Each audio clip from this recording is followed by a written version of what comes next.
Hi guys, welcome back to the channel. Today we got quite a busy video, so we're going to be working through quite a few things on STEVO the EVO. Basically going to be fitting the ETS 4-inch intercooler, which I got through Rossport.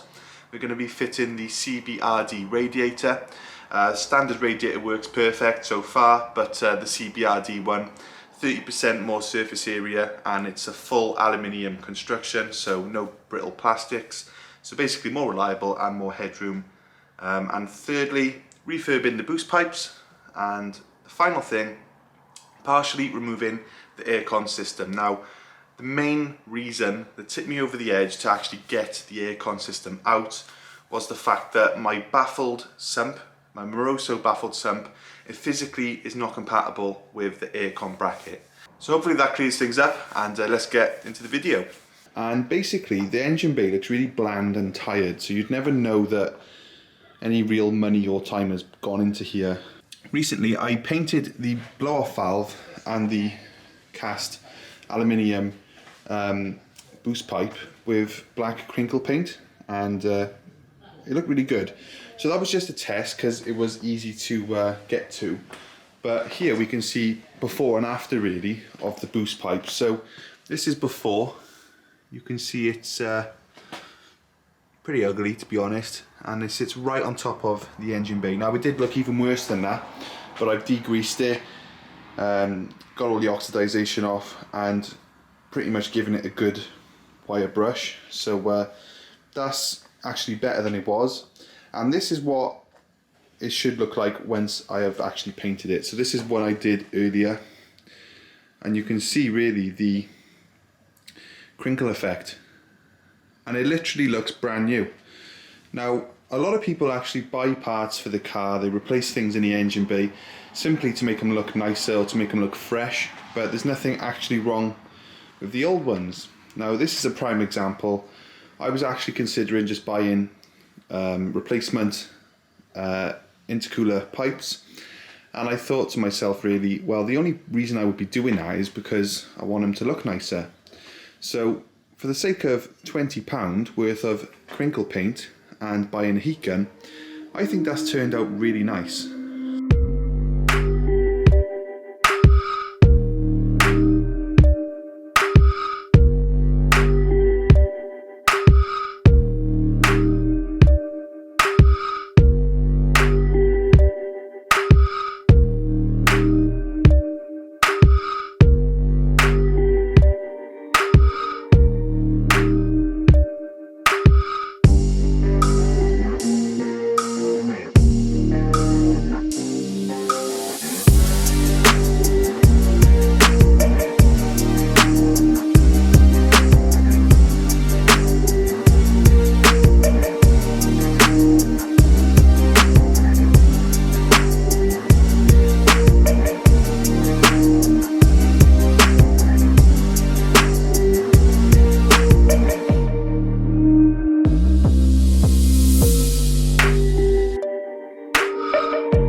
So I've taken off the upper support, disconnected a few hoses, and pretty much the radiator just pulls out as far as I can tell. So yeah, we're just gonna remove it now.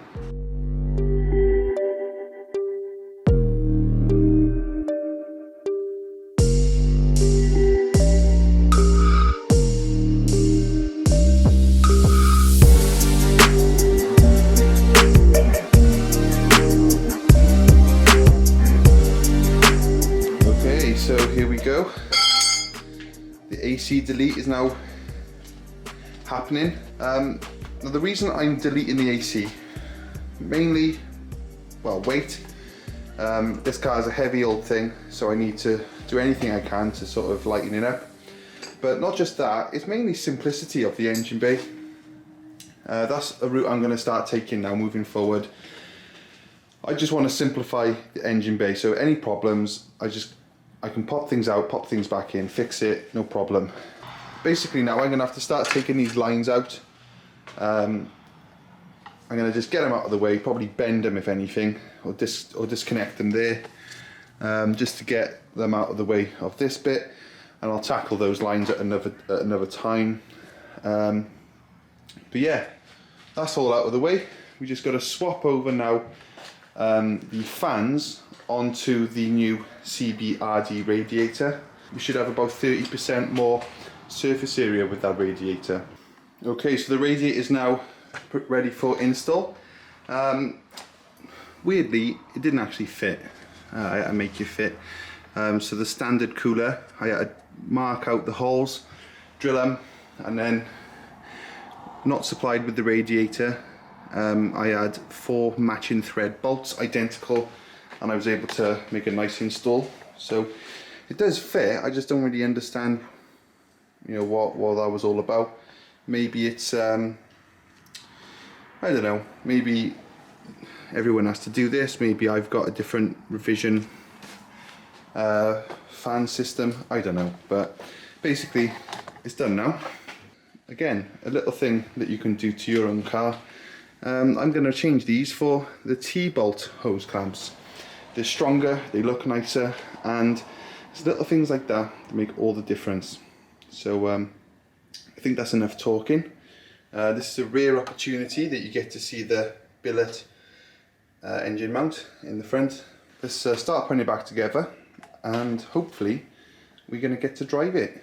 I think I was getting a bit excited too quick. I just noticed as I was putting the radiator in, the drain bung is missing, and the one from the old radiator doesn't fit. So yeah, that's basically the end of this day gone, and I'm probably gonna have to take the radiator down to a local bolt specialist and get it matched to a bolt. Now I don't know what bolt it's gonna need, and it ain't that local, the bolt place. It's like 45 minutes away, but they've helped me out in the past and they've never let me down yet. So I'm gonna go there, I'll take the radiator, and hopefully we can get a bolt for it, because we can't put it back together otherwise. So the radiator's in and looking good. Managed to get the correct drain bung for that. They did have it, so hour round trip, but yeah, the bung's in now. Tried 5 different threads before they got to the right one, so that shows just, you know, how many different types of bolt they stock. And it's not even just a bolt, it's a proper radiator drain bung as well. So that's in there. All the hoses connected, all the wires connected, all the clamps tight. Now we've just got to start putting the intercooler in. So this is the bit I've been a little bit delaying, because it's quite an expensive little thing and I don't want to bash it up. Now I noticed the AC radiator had a big bash in it. I don't know if I caused that or if it was there already, but yeah, they're very fragile, so I do want to be careful when fitting it. The intercooler's now in and looking good. I forgot to put the rubber little grommets on the bottom, so I had to take it out and refit them, transfer them off the old intercooler. But yeah, that's a blinking heavy slab of intercooler compared to the old one. The old one's about half the weight, maybe less, it feels like. And also, this intercooler is so big, obviously, it doesn't leave a lot of room for that AC condenser. I think it would technically fit, but it's practically rubbing on it, from what I've been told. Okay, so a little bit of progress. The boost pipe here is done and it looks really, really good. It looks just like the ETS pipes that you can buy. Obviously they're a slightly different design, they don't have this bit here, but the texture looks just like the ETS, which is really the finish I was hoping for. Now then, just got to fit the last pipe and we're pretty much done. I can fit the bumper. Okay, so everything's on and tightened up. All I have to do now is fit the bumper and the bumper shroud.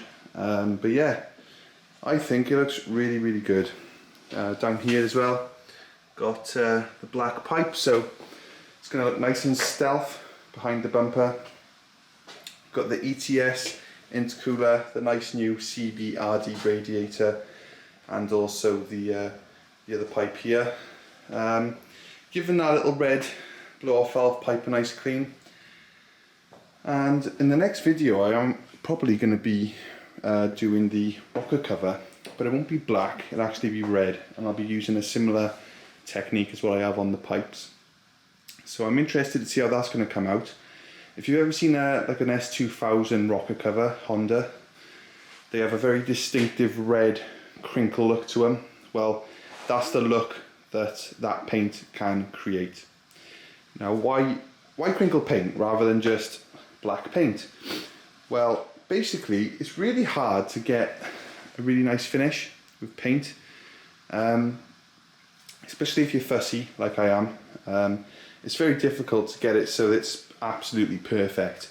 Now, the good thing about crinkle paint is you have got to be quite particular with it, but it does hide quite a lot of imperfections, just due to the matte look of it and the crinkle. If there's any like little dips or runs or anything like that, as soon as it crinkles, it sort of disappears.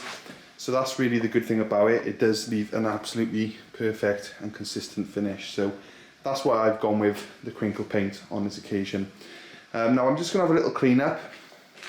Then got to fit the front bumper, and I think I'm done for today. Okay, so the finished piece for today, and yeah, I think it looks really smart. So smartened the engine bay up really nicely. Looking down here as well, we can't see any ugly pipes. They're all black now, but we can see a nice ETS intercooler. So come further back. Yes, looking very nice. So I think that's it for today. So STEVO's come a long way. The engine bay looks better, we got better cooling, and we've simplified the engine bay. Really a multi-part improvement to STEVO the EVO. Now in the next video I'm going to be whipping off that rocker cover, and I'm actually going to be doing some crinkle paint on that as well. I'm going to be painting that red, and that should hopefully just smarten that engine bay up even more and get it looking, you know, as good as it needs to. Because if you watched all the videos, we know how nice and shiny the engine is on the inside. We just got to make the outside of the engine look a bit nicer as well now. So hopefully you enjoyed the video. If you did, be sure to click subscribe down below and also click the notifications, and I'll see you in the next one. Cheers guys.